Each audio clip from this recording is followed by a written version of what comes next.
Andrew Luck retires. And not many people are happy about it.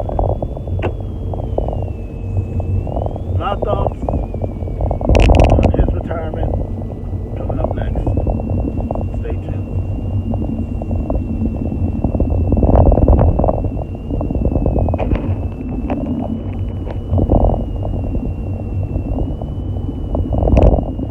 Good evening, YouTube.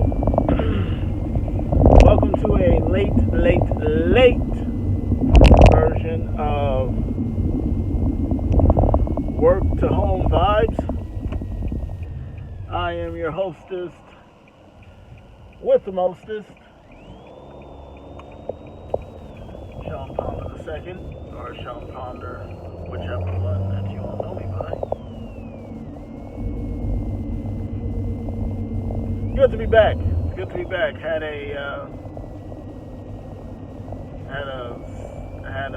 Had time to think about things and see where I wanted this.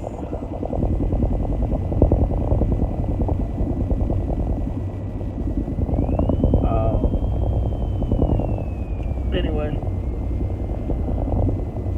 Andrew Luck retired Saturday night during the Colts-Bears game. Now, some people were sad about it, but actually some people were booing about it. Andrew Luck came out of Stanford in 2012. In fact, he was the first round pick of the Indianapolis Colts after Peyton Manning had 2 successful neck surgeries. But they decided to go in a different direction. And in fact, Andrew Luck is, to this day, probably still one of the most successful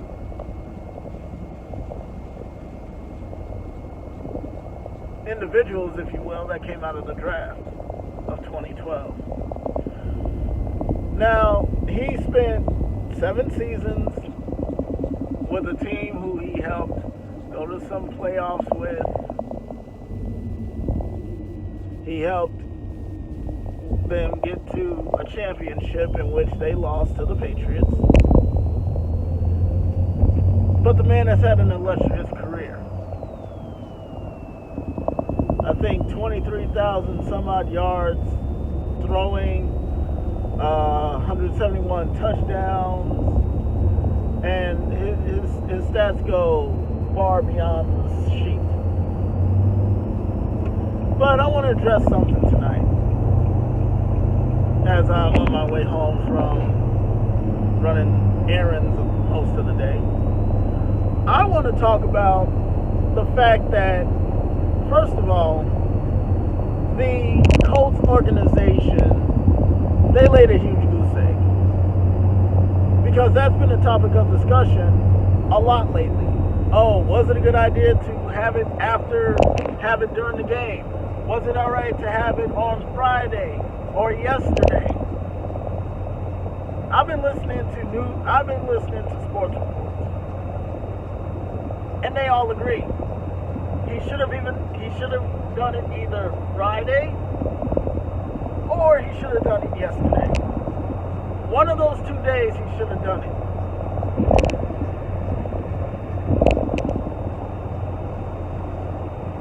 But they didn't go in that direction. Now, as many of you might know, I think strategically, and I would have done it last week before the game. I would have even done it yesterday, because that throws everybody off the fact that, yes, you played 7 seasons without asking for a trade, without talking about how you don't like the team anymore. You actually went ahead and said, you know what, I love this team, and we are going to win a lot of championships. Now, they might have gotten real close in 2015, we're not going to get into that. We're going to get into the fact of the fans. Those fans that were booing him, not all the fans, but the fans that were booing him because they were finding out as the game was going on that he was retiring. If anything, this man was nothing but loyalty. How dare you boo him all because you hear that he's retiring? And tell me if I'm wrong about that. Tell me if I'm wrong. Yes, everybody will say, well, it's a free country. Everybody's free to do what they want to. Yes, but here's a man who has had a most successful career outside of Peyton Manning.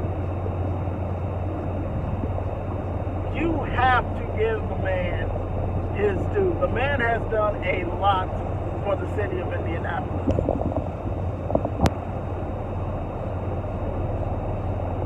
The man has done a lot for Indianapolis, just like Peyton Manning did a lot for Indianapolis. But for you to boo a man who has put his life, who has put his body, who has put his mind in jeopardy, how dare you all boo him about that? Now, the man and I are the same age. He's 29, I'm 29. He turns 30 in September. I turn 30 in May. At least give the man a standing ovation. Yes, you don't have to be happy about that, but at least give the man a standing ovation. That's what you can do. That's what you can do. You can give the man a standing ovation. Yes, you all might not have gotten to the promised land, but guess what? You all are close. You all are really, really close.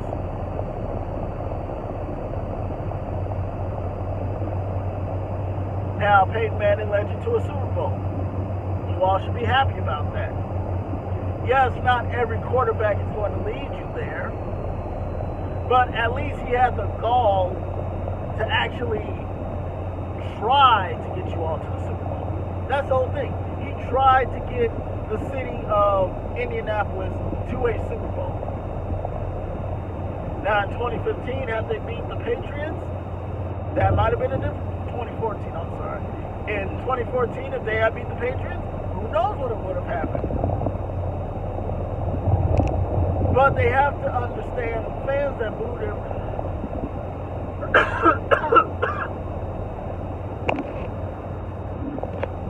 sorry about that. The fans that booed him, let me just say this. The fans that booed him probably have never played a single snap of football in their life. And it doesn't even have to be a snap. It could be, but think about how he feels. You know, he's been on the sidelines when he's played in games, and even when he played games, he fought through those injuries. I give him a salute for that.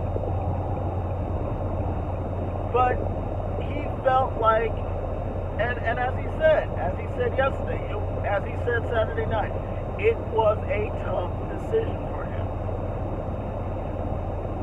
Here's someone who's probably been playing football since he was about 3-4 years old. You go to high school, you play football. You go to college, you play football. Your blood is football. Football is in your blood. It is in your DNA. It really is. When you go out on that field, you have a brotherhood around you. You have men who are excited to play with you. He can run. He can pass. He can throw the football deep.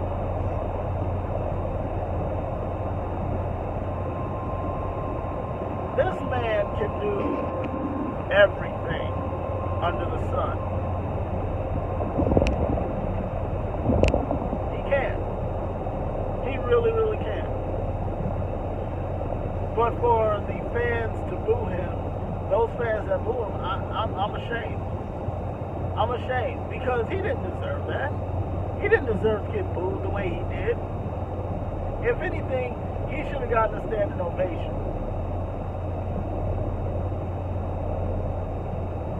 The man should have gotten a standing ovation. Because he didn't do anything wrong. He was on the straight and narrow path. But the fans didn't feel like fans. I'll tell you what one of the radio personalities had to say. He said that the fans felt like he ripped his quarterback status out of their hearts. Newsflash. The man was injured. If the man feels like he cannot play football anymore, then he cannot play football anymore. He says that it's not fun for him anymore. It took the fun out of his life. What else do you expect for him to do? What, you expect him to fight through his injury and keep playing? If he doesn't enjoy it, he doesn't enjoy it anymore. And it's all due to the injuries that he has had. But don't bash the man for doing what he likes to do best, which is play football. If he had no injuries whatsoever, and he's 29, he probably put in work after work after work after work into getting his body right for the season. But when you have 250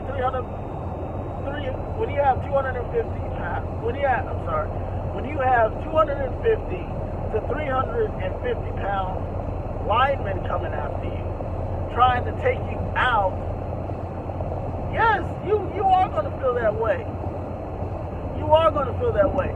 I mean, you look at it and it's like, wow, that man has been through so much, and it's only his 7th season. It's only his 7th season. My heart, you know what? I'm not a huge Indianapolis Colts fan, but my heart just reels for that team. My heart reels for him. Because the man has so much potential. Going first round to the Indianapolis Colts in 2012. Oh my goodness. This has probably been hurting him a lot to consider that. When you consider retirement, it's like, let me try to explain to you what retirement in football is like. When you have been playing football since you were 3 years old, that's all you know is football. And for a person to say, you know what, I'm giving it up, that must hurt. That's like having a favorite thing that you like to do, and all of a sudden you can't enjoy it anymore. It takes the life out of you. It just takes so much out of you. It must hurt. It must hurt for him to have gotten up those days and said, you know what, I'm contemplating retirement. He's 20. Oh my goodness, my heart just feels for him.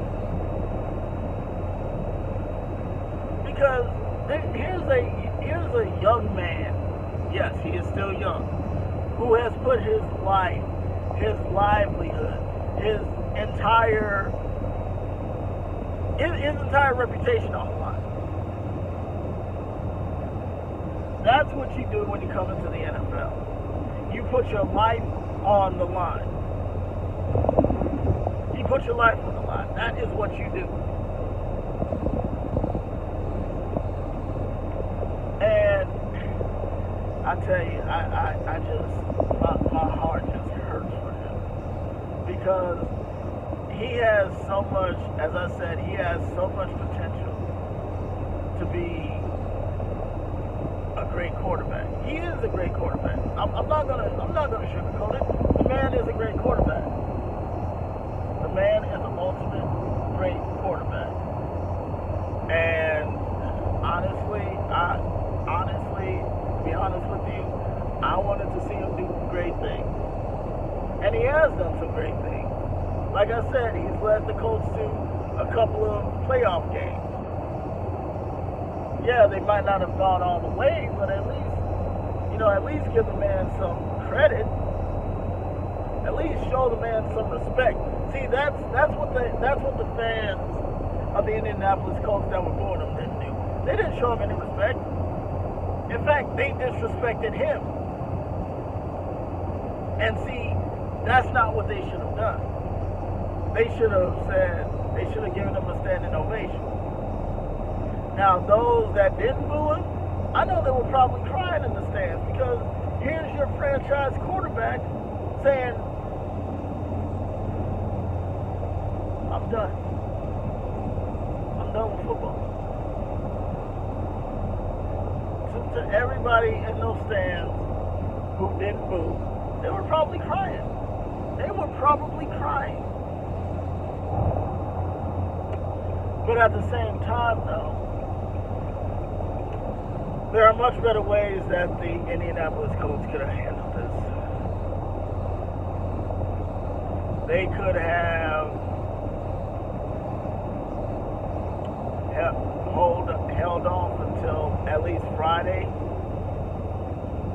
They had two options. They could have either not had it happen until Friday, or they could have said it yesterday.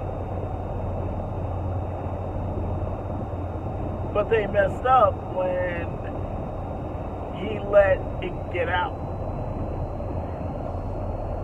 In my eyes, that was a bad look by the Colts. Because if I were the Colts organization, I would have gone Kawhi Leonard status.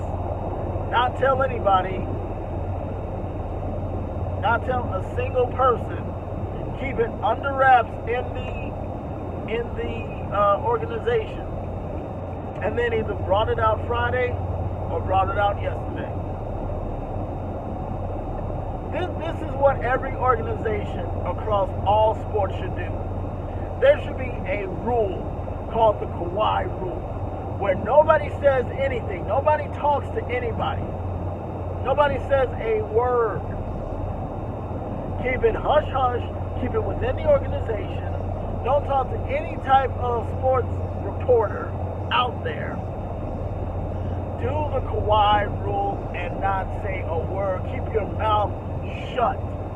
Because you keep your mouth shut, that right there, you keeping your mouth shut and not talking to anybody. I don't care who it is. I do not care who it is. Do not talk to anybody. Don't make any phone calls. Don't do any of that. Have it to where you are like Kawhi Leonard. Keep your mouth shut. Have the reporters try and fish out what's actually happening. And then have the press conference either Friday or yesterday. One of those two ideas would have worked. But instead, it backfired on the Colts. And that's where they are now. Repeat. Do the Kawhi Leonard rule. Do not talk to anybody. Don't even, just keep it all under wraps in the organization. And you'll be fine. All organizations across all sports spectrums should do that. You leave the reporters trying to figure out what's going on, and then all of a sudden, bam, there it is. There it is, it's out there. Nobody knew. Why didn't they? Because nobody needed to know.